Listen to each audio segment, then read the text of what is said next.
Namun terkait dengan pertanyaan Bapak tadi, semua orang bisa mengklaim, akan tetapi tidak hanya titik sampai di situ. Mesti ada lanjutannya. Mesti dibawakan mana dia bukti atas apa yang kita klaim itu. Misalnya kita mengatakan sedekap yang benar itu di sini, di dada. Kalau ada yang bersedekap tangannya di sini, nah misalnya di bawah pusar, maka kita katakan tidak benar. Yang benar itu di dada. Karena dalam riwayat itu dikatakan bahwa Nabi SAW rafa'a yadaihi ala sadri, belum mengangkat kedua tangannya di atas dadanya, di atas dada. Itu persaksian orang yang melihat Nabi SAW. Bahkan Nabi saking dia mencontohkan cara solat itu, beliau naik ke atas mimbar, lalu solat dilihat oleh para sahabat untuk mencontohkan begitulah cara solat. Oh begitu cara duduk Nabi. Oh begitu dia sujud. Oh kalau dia duduk tasyahud, duduk Rabbi firli, duduk antara dua sujud, ditekukkan jarinya. Diketahui secara rinci bagaimana Nabi SAW. Oh bagaimana beliau tasyahud. Oh beliau menggenggam seluruh jarinya. Dalam riwayat yang lain, oh beliau mempertemukan antara jari tengah dengan ibu jari. Semuanya rinci di dalam hadis-hadis Nabi dijelaskan, menunjukkan di sini bahwa ilmu ini sangat luas dan tidak mudah untuk mengklaim kitalah yang paling benar. Tidak mudah, karena butuh kita menghadirkan bukti yang kuat untuk itu. Sebagaimana tidak mudah kita katakan ini salah, tidak mudah pula kita menyalahkan sampai kita pun memiliki bukti bahwa ini salah. Nah, seperti yang kita contohkan tadi, Pak.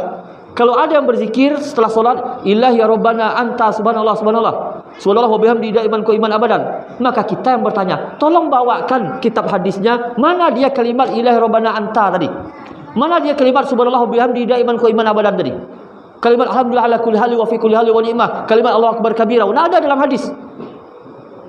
Maka bagaimana kita mengklaim itu yang benar? Berdasarkan hadis Sahih Muslim tadi, jumlahnya jelas 99 Nabi katakan. Kemudian ditambah 1 menjadi 100. Kalau kita tambah-tambah tadi menjadi 104 atau 103 dia. Dan berarti tidak dia termasuk ke dalam yang dijanjikan Nabi sallallahu alaihi wasallam. Maka suik ditambah-tambah rancak. Kira tambah ndak rancak. Padahal garam kolah sempurna. Garam kolah sempurna, bumbu lah sempurna. Ala sempurna masakan kok. Datang tetangga sebelahnya masuk garam segenggam. Kecik ibu-ibu. Kira-kira kecik ibu-ibu. Kau menggulai apa? Menggulai cubadak dengan daging. Allah sempurna takaran bumbunya, bara bawang merahnya, bara bawang putihnya, jahenya, garamnya. Allah sempurna lah masak. Datang tetangga sebelah masuk ke dapurnya, ambil garam segam masuknya. Akankah kita mengatakan terima kasih Yopi lah kau masukkan garam segam? Berang gitu malah. Kenapa? Dek ditambah tu tambah rusaknya. Jadi dalam agama tidak berlaku semakin banyak pahala, tidak ada. Semakin ditambah semakin banyak pahala, tidak berlaku dalam agama. Tidak berlaku. Kalaulah rumusnya seperti itu, silakanlah solat subuh 4 rakaat. Mau tak solat subuh 4 rakaat? Kalau ya rumusnya semakin banyak tu semakin banyak lo pahala. Tawaf lah 10 kali, tidak usah 7 kali. Tidak bisa. Sia yang sengaja solat subuh 4 rakaat tidak sah solatnya. Jadi tidak berlaku dalam ibadah. Oh semakin banyaknya kan semakin rancak. Tak bisa. Contoh satu bu.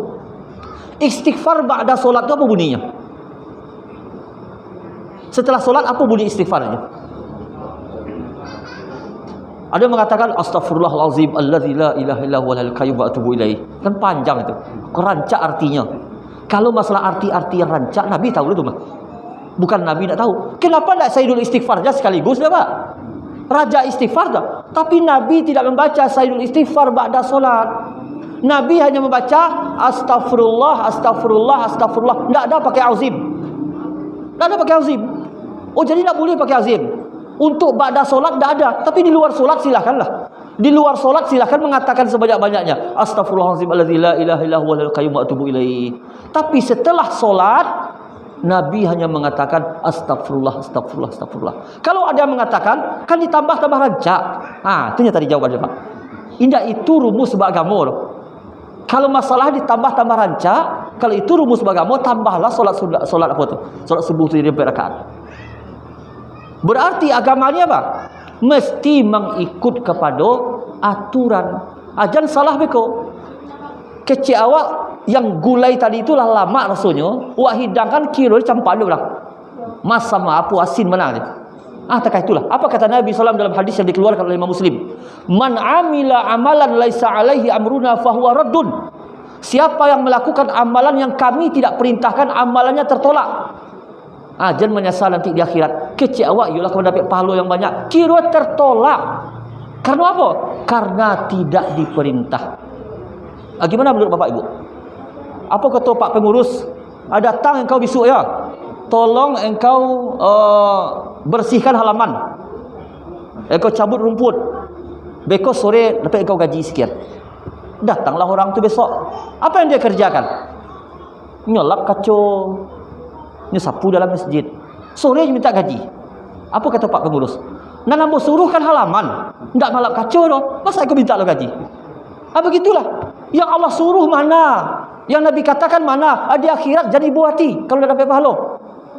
Karena seseorang hanya mendapatkan pahala atas apa yang dikerjakan, yang disuruh. Kalau tidak disuruh, jangan kerjakan. Dan jangan pula berharap pahala. Maka ada di hari kiamat orang yang merugi amalannya karena dia melakukan yang tidak diperintah oleh Allah dan Rasulnya. Yang diperintah saja tidak tak kerajokan doh. Bertambah-tambah puluh, Pak. Yang diperintah saja tidak tak kerajokan. Kau bertambah-tambah puluh. Yang tambahan itulah yang tidak diterima.